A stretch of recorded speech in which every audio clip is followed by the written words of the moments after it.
But our nation faces a generational challenge for sure to peace and security that we've only, in my view, only recently, at least as a nation, recognized. It's worth stating that the challenge is clearly here today. The Chinese Communist Party has become more assertive in using their military to achieve strategic goals. The Department of Defense's new document, Joint Concept for Competing, described China as, quote, the only competitor capable of mounting a sustained challenge to a stable and open international system. Our Navy and Marine Corps provide the forces necessary to deter China through forward presence, sea control, and power projection. Appropriately funding naval capabilities is among the most critical constitutional duties Congress performs, and it's one that I take very seriously. To this end, I thank the Chairman for calling today's hearing to examine Navy and Marine Corps programs in the President's fiscal year 2024 budget request. And as I say, I look forward to the 30-year plan. But I must say I'm very concerned that President Biden's defense budget request is inadequate. The Department of the Navy's fiscal year 2024 budget only seeks 4.5% growth. Because this budget does not keep up with inflation, it is in fact a cut. At the same time, China's military budget will see substantial growth above inflation. I'm hopeful we can come together again to provide the department with real budget growth to fund critical modernization, readiness, and personnel shortfalls. The administration's inadequate budget is reflected in the fact that the Navy's fleet size is set to decline to 293 ships and stagnate over the next 5 years. The next 5 years. This decreases in the number of ships alarms me because China is moving to increase the size of its fleet at a breakneck pace.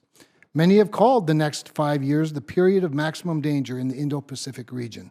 A brief overview of China's growing capabilities makes that danger clear. China has truly unprecedented shipbuilding capacity, capturing 47% of the global market for commercial ships, and boasts more than 4,500 merchant ships. In 2022, during a peacetime, China's shipyards built 38 million tons of shipping. That's more than double what the United States built at the peak of the emergency shipbuilding program during World War II. In terms of warships, the Department of Defense expects that China's fleet will grow to 400 by 2025 and 440 by 2030.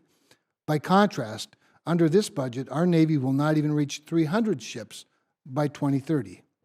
2 weeks ago, a single Chinese shipyard launched 2 new destroyers with 3 more to follow in the coming months, and more under construction at a second shipyard.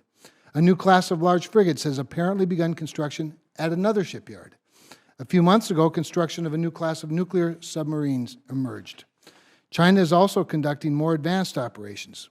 This past December, China deployed a carrier strike group just 460 miles from Guam, launching aircraft over a 15-day period. China has also made significant progress in exercises using numerous military civilian roll-on, roll-off vessels to practice large-scale lift of troops and equipment, which could be used in an amphibious invasion across the Taiwan Strait. China has also been practicing the use of long-range anti-ship ballistic missiles against simulated targets representing United States ships. This small sample of Chinese naval capabilities, together with their expansionist policy goals, is alarming. It does not appear the Navy's budget takes the risk seriously.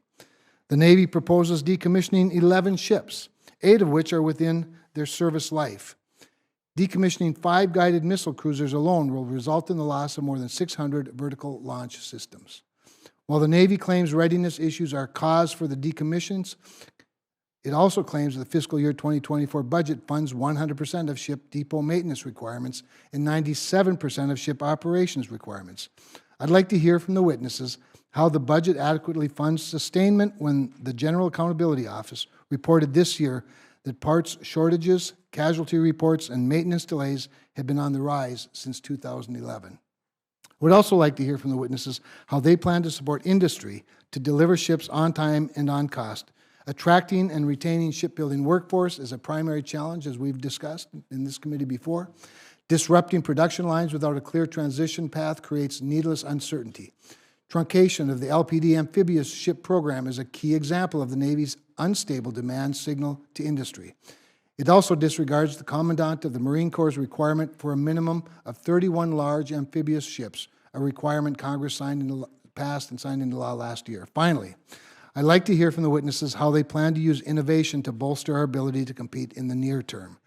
I believe if we are stretching the limits of shipbuilding and maintenance, we must look to smaller, more affordable, and more distributed systems that will complement the program plans already in place.